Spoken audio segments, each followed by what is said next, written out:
नमस्कार. आम्ही नाशिकचेच आहे प्रॉपर. आमचं नाव आहे विनय दिवेचा आणि ही माझी बायको उज्ज्वला दिवेचा. आम्हाला लग्नाला 1.5 वर्ष झालं आहे आणि म्हणजे आम्ही जस्ट कॅज्युअली आलो होतो. आम्ही फेसबुकवर ॲड पाहून आलो होतो आम्ही. तर जस्ट म्हणजे फर्स्ट व्हिजिटलाच आम्हाला म्हणजे एन्व्हायरमेंट वगैरे डॉक्टरांचा सपोर्ट्स म्हणजे आम्ही ठरवलं नव्हतं तेव्हा की आम्ही म्हणजे पुढचं पाऊल बुवा की काही इथे घ्यायचं आहे. पण मग जस्ट डिसिजन घेऊन टाकला एकदा आपसात मिळून आणि मग आता रिझल्ट एकदम चांगला आहे आमचा. आजच ANC स्कॅन होतं आणि ते रिझल्ट पॉझिटिव्ह आलाय. मी तर आयुष्यात कधी मेडिसिन सुद्धा नाही घ्यायचं.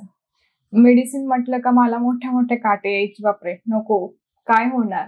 पण आता जेव्हा मला गुड न्यूज पाहिजेच, मी एवढं मेडिसिन घेते, कष्ट करते, तर नको नको होतं तरी पण मी इंजेक्शन आणि मेडिसिन घेतेय. आणि जसं मॅडम सांगते सर मॅडम त्यानुसार ट्रीटमेंटनुसार मी प्रत्येक वेळेला फॉलोअपला येते आणि मेडिसिन घेतेच आहे. तुम्ही पण घ्या, तुम्हाला पण गुड न्यूज नक्कीच मिळेल. त्याच्यामुळे आम्ही फारच म्हणजे हॅपी आहोत. जे पण इन्स्ट्रक्शन त्यांनी सांगितले ते आम्ही फॉलो केली आणि त्याचा रिझल्ट फार आम्हाला पॉझिटिव्ह भेटलाय आणि फर्स्ट सायकलमध्येच आम्हाला रिझल्ट भेटलाय. थँक्यू.